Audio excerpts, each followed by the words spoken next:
ان الحمد للہ والصلاة والسلام علی رسول اللہ رب اشرح لی صدری ویسر لی امری واحلل عقدۃ من لسانی یفقہوا قولی۔ آج کا ہمارا سوال ہے کہ کیا اللہ کے علاوہ کوئی عالم الغیب ہے؟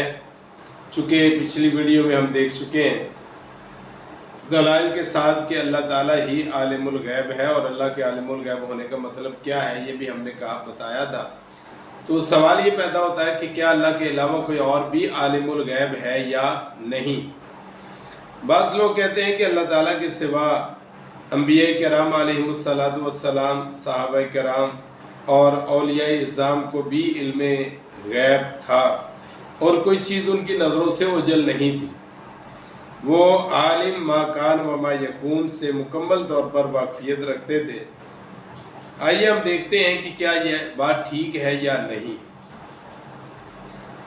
سب سے پہلی بات یہ ہے کہ عالم الغیب والشہادہ علیم بذات الصدور، اور ہر چیز کے ظاہر اور باطن سے واقفیت رکھنا، اور عالم ما کان و ما یکون کا علم صرف اور صرف اللہ تعالیٰ کی مالک الملک کی صفت عالیہ ہے، جس کے احاطہ علم سے کائنات کا ایک ذرہ بھی باہر نہیں ہے۔ اللہ تعالیٰ کائنات کے ذرے ذرے سے واقف ہے۔ اللہ تعالیٰ کے سوا کسی نبی، کسی رسول، کسی ملائکہ، کسی جنات، کسی صحابی اور کسی ولی اللہ اور کسی پیر و مرشد وغیرہ کے لیے یہ قدرت حاصل نہیں ہے کہ وہ ہر چیز کا علم رکھے۔ بعض لوگ وہ آیات جن میں اخبار الغیب اور اظہار الغیب، انباء الغیب اور اطلاع الغیب کا مفہوم معنی پایا جاتا ہے، اس کو پیش کرتے ہیں، اور علم غیب اور عالم الغیب اور علیم بذات الصدور اور عالم ما کان و ما یکون کا مطلب مفہوم ان سے بالکل الگ ہے۔ اظہار الغیب الگ ہے، انباء الغیب الگ ہے کہ غیب کا بتا دینا، غیب کا ظاہر کر دینا، اور اطلاع الغیب یہ الگ بات ہے۔ ایک ہے عالم الغیب، ایک ہے اظہار الغیب، یعنی غیب کا ظاہر کر دینا، غیب کا بتا دینا۔ وہ تو پورا قرآن مجید ہی اظہار الغیب ہے کہ ہمیں نہیں پتا تھا، جنت کے بارے میں جو کہا گیا ہمیں نہیں پتا تھا، جہنم کے بارے میں جو مناظر پیش کیے گئے ہمیں نہیں پتا تھا۔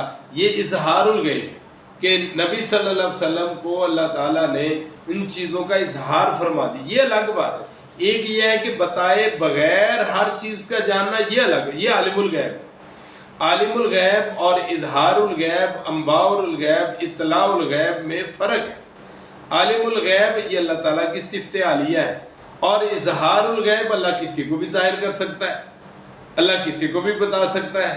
اللہ نے اپنے انبیاء کو بتایا ہے، اور قرآن مجید میں پہلی اقوام کی جو حالتیں بیان کی ہیں وہ بھی سارے کا سارا اطلاع الغیب ہے، اظہار الغیب ہے، انباء الغیب ہے، وہ اللہ تعالیٰ نے بتا دی۔ اب اس بنیاد پر یہ کہنا، اور رسول اللہ صلی اللہ علیہ وسلم نے جو ہمیں آخرت کے حوالے سے، قرب قیامت کے حوالے سے، فتنوں کے حوالے سے جو کیا ہے، قیامت کے مناظر کے حوالے سے جو، اور میدان محشر کی کیفیت جو بیان کی ہے، اور جنت اور جہنم کے بارے میں جو بیان کیا ہے، وہ سارے کا سارا اظہار الغیب، اطلاع الغیب، انباء الغیب تھا، وہ عالم الغیب نہیں تھا، وہ رسول اللہ صلی اللہ علیہ وسلم کا ذاتی نہیں تھا، بلکہ اللہ نے آپ کو جیسے بتایا ویسے آپ نے بتا دیا۔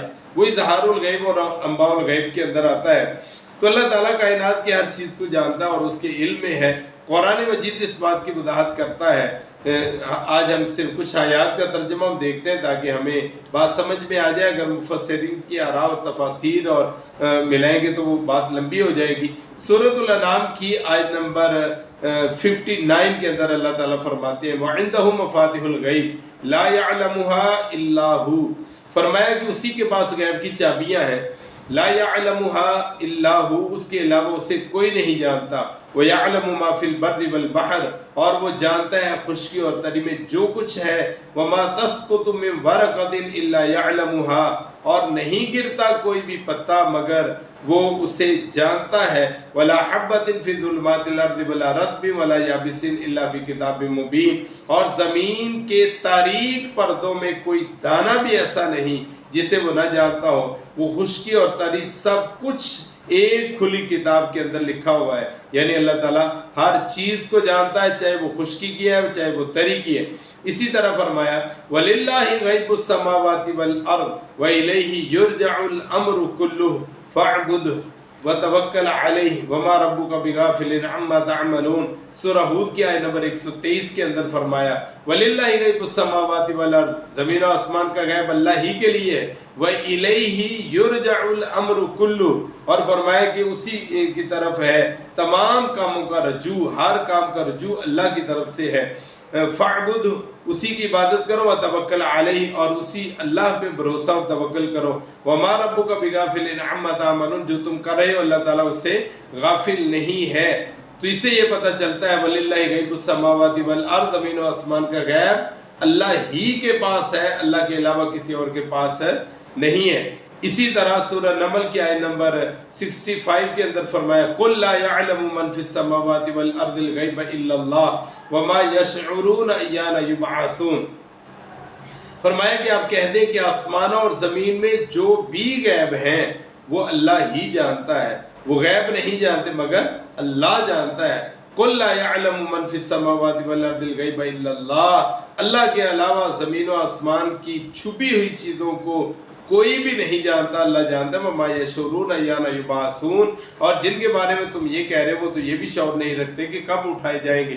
یعنی اللہ کے علاوہ کسی کو علم غیب نہیں ہے۔ اس آیت سے بھی یہ پتہ چلتا ہے، اور اس آیت کی روشنی میں بہت ہمارے ماضی قریب کے ایک بہت بڑے شیخ عبدالسلام بھٹوی صاحب نے اپنی تفسیر القرآن الکریم کے اندر لکھا ہے۔ اس کی تفسیر میں انہوں نے بہت ایک احادیث کی روشنی میں ایک سیر حاصل گفتگو کی ہے، وہ بھی دیکھی جا سکتی ہے سورہ نمل کی اس آیت کی روشنی میں 65 کی روشنی میں۔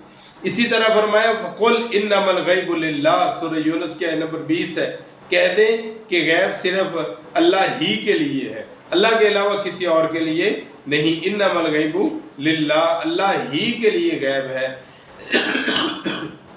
اسی طرح سورۃ الاحزاب کی آیت نمبر 63 کے اندر فرمایا یسألک الناس عن الساعہ، لوگ آپ سے قیامت کے بارے میں سوال کرتے ہیں۔ قل انما علمها عند اللہ، آپ کہہ دیجئے کہ اس کا علم تو صرف اللہ ہی کے پاس ہے۔ وما یدریک لعل الساعة تکون قریبا، اور آپ کو کس چیز نے بتایا کہ شاید وہ قیامت قریب ہو، یعنی اس کا اصل علم اللہ کے پاس ہے، وہ بھی غیب کی بات ہے، اور اللہ کے علاوہ کوئی نہیں جانتا، اور اللہ کے علم میں ہے کہ قیامت کب آنی ہے، اور اس کے علاوہ کوئی نہیں جانتا۔ فرمایا قل، کہہ دو، لا املک لنفسی نفعا ولا ضرا، اس سورۃ الاعراف کی آیت نمبر 188 کے اندر ہے، یہ بھی آپ پڑھ سکتے ہیں، دیکھ سکتے ہیں، کسی بھی آپ ترجمے سے پڑھ سکتے ہیں، ترجمہ انشاءاللہ یہی ہوگا، قل کہہ دو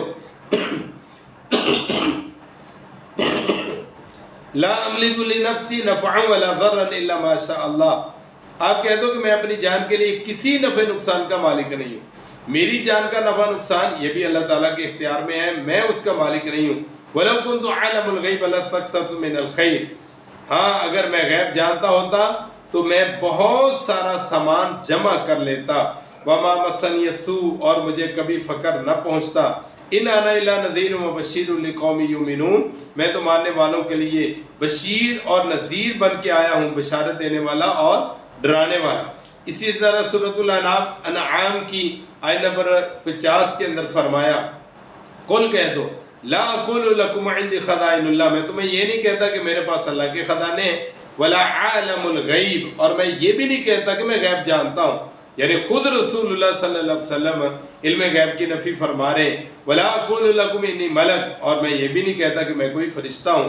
ان اتبع الا ما یوحی الی، میں تو اس کی پیروی کرتا ہوں جو میری طرف وحی کی جاتی، جو اللہ بتاتے ہیں میں اسی کے مطابق چلتا ہوں۔ قل، کہہ دو، هل يستوي الاعمى والبصير، کہ کیا اندھا اور بینا برابر ہو سکتے ہیں؟ فلا تتفکرون، کیا تم غور و فکر نہیں کرتے؟ خالق اور مخلوق کیسے برابر ہو سکتا ہے؟ عالم الغیب اور اظہار الغیب، انباء الغیب کیسے برابر ہو سکتا ہے؟ اللہ تعالیٰ ہر چیز کا جاننے والا ہے، وہ عالم الغیب ہے۔ ان آیات سے یہ پتہ چلتا ہے کہ اللہ کے علاوہ علم غیب کسی کے پاس نہیں ہے، اور اللہ تعالیٰ ہر چیز کا علم رکھتا ہے، اور اللہ تعالیٰ کے بارے میں یہ بھی ہے کہ اللہ رب العالمین ہر پوشیدہ چیز کا علم رکھتا ہے، اور ساتھ یہ بھی فرمایا کہ اس کے علاوہ کوئی اور نہیں رکھتا۔ قرآن مجید کی ان آیات سے یہ بات ہمارے سامنے آتی ہے کہ عالم الغیب صرف اور صرف ایک اللہ کی ذات ہے، اس کے علاوہ کوئی نبی، کوئی ولی، کوئی بزرگ، کوئی کتب، کوئی ابدال، کوئی پیر و مرشد، کوئی پہنچی ہوئی سرکار علم غیب نہیں رکھتی۔ علم غیب صرف اور صرف اللہ تعالیٰ کا خاصہ ہے، اسی کی صفت خاص ہے، اس کے علاوہ کوئی نہیں جانتا۔ کل کیا ہونا ہے اللہ کے علاوہ کوئی نہیں جانتا، اور اللہ رب العالمین ماضی، حال، مستقبل ہر چیز کا علم رکھتا ہے، اور یہ علم اللہ کے علاوہ کسی اور کے پاس نہیں ہے۔ واللہ عالم بالصواب۔ السلام علیکم۔